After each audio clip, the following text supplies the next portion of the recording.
कि चीन की फौज लद्दाख में आ गई। मैं वजीर आजम मोदी को बोला, होम मिनिस्टर को बोला, एनएसए को बोला, वजीर दिफा राजनाथ सिंह को बोला कि बोलो क्या करना है।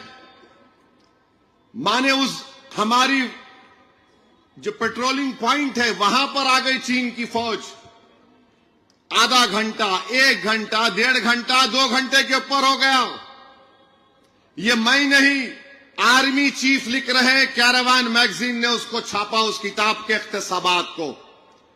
तो काफी देर के बाद डिफेंस मिनिस्टर ने फोन करके उनको बताया, आर्मी चीफ को, कि जो उचित आप समझते हैं वो करिए।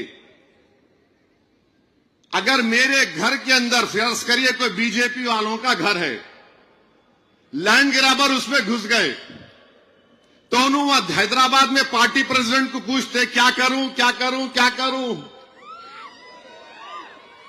पूछते क्या बोलो आप। और अगर वहां का पार्टी प्रेसिडेंट बोला जो उचित है वो करो, बोल तो उन्हें बोलता अरे मैं क्या करूं रे भाई,